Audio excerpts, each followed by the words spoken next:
السلام علیکم ورحمۃ اللہ وبرکاتہ۔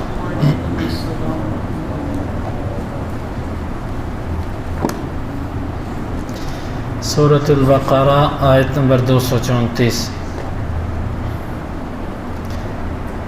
الحمد للہ والصلاة والسلام علی رسول اللہ، اما بعد، فَإِذَا بَلَغْنَ أَجَلَهُنَّ فَلَا جُنَاحَ عَلَيْكُمْ فِي مَا فَعَلْنَ فِي أَنفُسِهِنَّ بِالْمَعْرُوفِ وَاللَّهُ بِمَا تَعْمَلُونَ خَبِيرٌ۔ 4 ماہ 10 دن عدت گزارنے کے بعد عورت زینت اختیار کرے گی، کیونکہ 4 ماہ 10 دن تک وہ مکمل طور پہ ترک زینت کرے گی۔ ترک زینت کا مطلب یہ ہے کہ نہ وہ زیورات پہنے گی، نہ وہ زرق برق والے لباس پہنے گی، نہ وہ کسی طرح سرما اور کسی بھی طرح وہ میک اپ وغیرہ نہیں کرے گی، نہ وہ خوشبو لگائے گی۔ حتیٰ کہ اللہ کے نبی صلی اللہ علیہ وسلم کے پاس ایک خاتون آئی، اس نے اپنی بیٹی کی عدت کے دوران سرما مانگنے کی اجازت، سرما لگانے کی اجازت مانگی، تو آپ نے اسے اجازت نہیں دی، آپ نے اس سے بالکل منع کر دیا۔ تو بالکل عدت کے دوران عورت ترک زینت کرے گی ہر اعتبار سے۔ ہاں، جب اس کی عدت گزر جائے 4 ماہ 10 دن، عدت گزرنے کے بعد پھر وہ اس کو اختیار ہے کہ وہ زینت اختیار کرے اور اپنے آپ کو تیار کرے۔ تیار کرنے کا مطلب یہ نہیں ہے کہ وہ زینت اختیار کر کے مردوں میں آ جائے، البتہ اس کا مطلب یہ ہے کہ وہ عورتوں کے درمیان زینت اختیار کر کے بیٹھے، پھر عورتیں عورتوں سے باتیں کرتے کرتے وہ پھر پیغام مردوں تک جاتے ہیں، یہ طریقہ ہوتا ہے۔ اس کا یہ مطلب قطعاً نہیں ہے کہ مطلقہ یا بیوہ عورت، کیونکہ مطلقہ کی تو عدت جو ہے اس کے اندر ترک زینت نہیں ہوتا۔ اچھا، یہ جو ہے نا کہ وہ زینت نہیں اختیار کرے گی، یہ اس کی عدت میں ہے جس کا خامن فوت ہو چکا ہے، جس کو طلاق ہوئی ہے یا جو خلع میں ہے، اس عدت کا یہ حکم نہیں ہے۔ تو یہ عورت پھر زینت اختیار کرے گی۔ پھر اللہ تعالیٰ نے اولیاء کو خطاب کیا کہ اگر یہ زینت اختیار کرتی ہے، اچھے کپڑے پہنتی ہے، تو تم اس معاملے میں اس کے اوپر سختی نہیں کر سکتے۔ اور اسی طرح اگر وہ خود اپنے لیے کوئی رفیق حیات تلاش کرنا چاہتی ہے، لیکن قرآن مجید نے یہاں پر معروف کا لفظ ذکر کیا، فیما فعلن فی انفسہن بالمعروف، اچھے طریقے سے جو اپنے نفسوں کے بارے میں وہ کریں تو کوئی حرج نہیں۔ اچھا طریقہ یہ ہوتا ہے کہ شریعت کی حدود کے اندر رہتے ہوئے، اگر کوئی عورت شریعت کی حدود سے تجاوز کر کے کوئی اپنا اس طرح کا تعلق قائم کرتی ہے تو یہ معروف نہیں ہے۔ اس پہ اولیاء کو حق ہے کہ وہ سختی کر سکتے ہیں۔ قرآن نے معروف طریقے کا ذکر کیا۔ معروف طریقہ یہ ہے کہ اگر وہ کسی مرد کو سمجھتی ہے کہ میں اس کے ساتھ نکاح کر لوں، یہ میرے لیے بہتر ہے، تو اس کے لیے پھر وہ اپنے اولیاء ہی سے بات کرے گی۔ اپنے جو ولی ہے، چاہے اس کا باپ ہے، چاہے اس کا دادا ہے، چاہے اس کے بھائی ہیں، چاہے اس کا بیٹا ہے، وہ ان سے بات کرے گی اور ان سے کہے گی کہ میں اس سے نکاح کرنا چاہتی ہوں۔ اگر اس میں دین اور دنیا کی بظاہر قباحت کوئی نہ ہو تو پھر اولیاء کو حق نہیں ہے کہ وہ اس کو منع کریں۔ اگر اس میں کوئی قباحت ہو دینی، کہ بھئی اس بندے کا عقیدہ بہت تباہ کن عقیدہ ہے، تو یہ درست نہیں ہے کہ آپ اس سے نکاح کرو، کیونکہ جب آپ اس سے نکاح کرو گی تو پھر آپ کا عقیدہ بھی بگڑے گا اور آپ کی جو اولاد ہوگی اس کا عقیدہ بھی خراب ہو جائے گا۔ یا بعض دفعہ دنیاوی مفاسد ہوتے ہیں کہ ایک بندہ انتہائی دنیاوی معاملات کے اندر جو ہے نا وہ خراب ہے، درست نہیں ہے، تو ان معاملات کے اندر بھی اس کو روکا جا سکتا ہے۔ بصورت دیگر بیوہ جو ہے وہ اپنا انتخاب خود کرنے کا اختیار رکھتی ہے، لیکن نکاح خود کرنے کا اختیار نہیں رکھتی۔ نکاح خود نہیں وہ کر سکتی، تعلقات وہ خود قائم نہیں کر سکتی، صرف وہ انتخاب کر سکتی ہے۔ انتخاب کر کے اپنے ولی کو ہی کہے گی کہ آپ میرا نکاح کرو، اور ولی کو شریعت نے پابند کیا کہ تو اس کی بات مانے گا۔ گویا کہ ولی اس کے پاس اجازت ہے، اور اجازت کا مطلب یہ ہے کہ وہ صرف اتنا دیکھے کہ یہاں پر کوئی شرعی قباحت تو نہیں ہے، باقی اگر اس میں کوئی شرعی قباحت ہے آپ اس کو سمجھاؤ کہ اس میں یہ قباحت ہے، پھر اس کے بعد اگلی آپشن بھی، اگلا اختیار بھی وہ خود استعمال کرے گی۔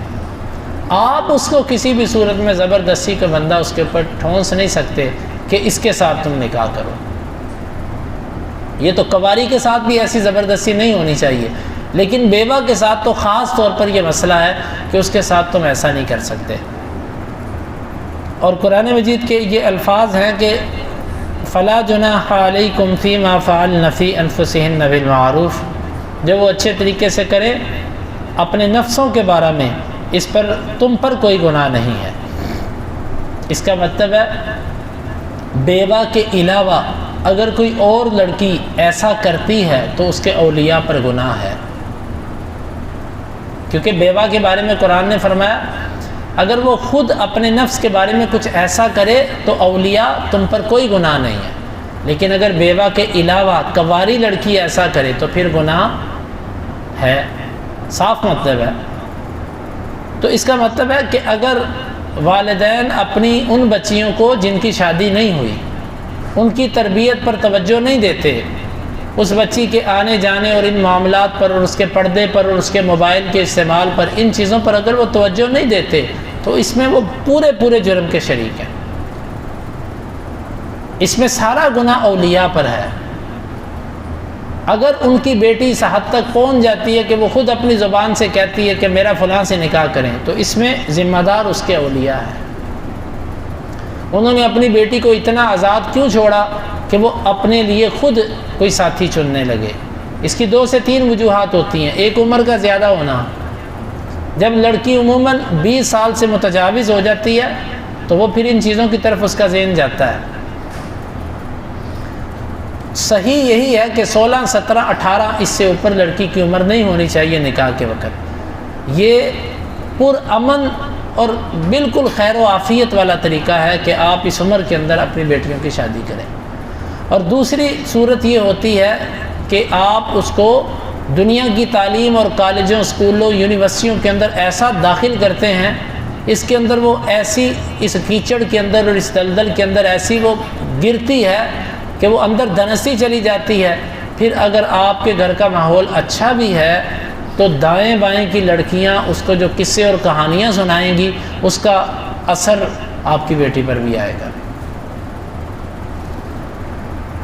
پھر اس کے نتائج بھی یہ نکلیں گے کہ آپ کو شرمندگی کا سامنا کرنا پڑے گا، پھر آپ کو ہر صورت کے اندر اس کی ہی ماننی پڑے گی، وگرنہ قانون ایسا ہے کہ اگر آپ ایسا نہیں کرو گے تو قانون اس کو تحفظ دے گا اور آپ ہاتھ ملتے رہ جاؤ گے، کچھ بھی نہیں کر سکو گے۔ تو یہ جو قرآن مجید کے الفاظ ہیں اس کو میں دوبارہ دہراتا ہوں، اس پہ غور کریں۔ اگر شادی بیوہ عورت اپنے لیے خود انتخاب کرتی ہے تو اولیاء پر کوئی گناہ نہیں ہے، لیکن اگر کنواری انتخاب کرتی ہے اپنے لیے تو اس کا صاف مطلب ہے کہ اولیاء نے اس کی تربیت کے اندر کچھ کمی کی ہے۔ ہاں ایک صورت الگ ہے کہ کوئی ایسا غیر شرعی امر نہیں ہوا، لڑکی کنواری ہے، وہ کسی کے دین سے متاثر ہے، کسی صلاحیت سے متاثر ہے، اس سلسلے میں اگر وہ اپنے والدین کو کہتی ہے کہ غیر اختیاری طور پر، قصداً ایسا نہیں، یہ میرے ساتھ معاملہ ہوا ہے کہ فلاں بندے کے معاملات ہیں، وہ اپنی ماں سے، بہن سے، جس کو وہ بہتر سمجھتی ہے اس سے اگر وہ بات کرتی ہے تو یہ صورت ایک الگ ہے۔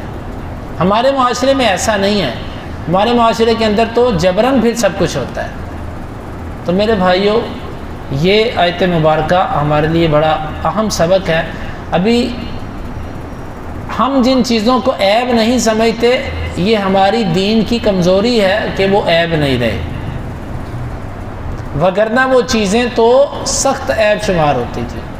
چہرے کا ننگا ہونا، چہرے کا پردہ نہ کرنا، جس کو ہم کوئی عیب نہیں سمجھتے، حالانکہ سارے فساد کی جڑ یہ چیز ہے، سارا عیب ہی یہاں سے شروع ہوتا ہے۔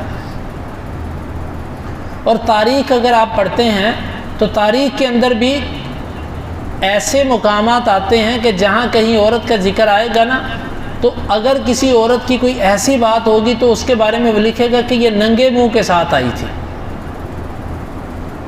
2-3 مقامات پر ایسا تاریخ کے اندر آتا ہے، ابن کثیر نے البدایہ کے اندر ذکر کیا۔ اس کا صاف مطلب ہے کہ ان لوگوں کے ہاں چہرے کا پردہ انتہائی سخت تھا اور چہرے سے نقاب اتارنا انتہائی معیوب تھا۔ 2 سے 3 جو واقعات ہیں اس پر انہوں نے واضح لکھا کہ اس تعجب کے ساتھ کہ اس عورت نے اپنے چہرے سے کپڑا اتار دیا تھا۔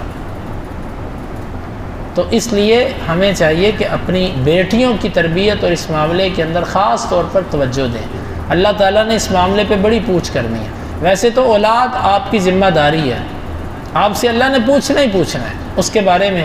اگر اولاد بگڑتی ہے، اور اولاد کے بگڑنے کا سب سے بڑا سبب شادیوں کی تاخیر ہے، اس پر ماں باپ کی پوری گرفت ہے کہ آپ جو ہے وہ دنیا کی خاطر اور اس کو بہتر کرنے کی خاطر ان چیزوں پر آپ کہتے ہو جی بچہ پڑھ رہا ہے، پڑھتے وہ اپنا ایمان ضائع کر دیتا ہے، اپنی پاک دامنی ختم کر دیتا ہے۔ ایسی پڑھائی کو کیا کرنا ہے؟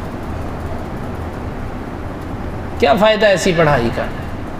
اس سے بہتر ہے کہ اگر آپ کے حالات بہتر نہیں تو آپ اپنے بیٹے سے کہو تم کما کے لاؤ میں تمہاری شادی کروں، بس۔ کوئی ضرورت نہیں گتے لینے کی کہ فلاں چیز کا گتا لینا ہے، فلاں چیز کا گتا لینا ہے۔ آپ ایمان کی ڈگری لے لیں، یہ سب سے بڑی ڈگری ہے۔ عفت اور پاک دامنی کی ڈگری لے لیں، یہ سب سے بڑی ڈگری ہے۔ تو اللہ تعالیٰ نے اس آیت میں ہمارے لیے بھی، اولیاء کے لیے بھی اس میں تربیتی ایک مقام رکھا ہے۔ واللہ بما تعملون خبیر، اور جو تم عمل کرتے ہو اللہ اس سے باخبر ہے۔ اللہ سے کوئی عمل چھپا ہوا نہیں ہے۔ اللہ تعالیٰ سے دعا ہے اللہ تعالیٰ ہمیں اس آیت مبارکہ کو سمجھنے کی اور عمل کی توفیق عطا فرمائے۔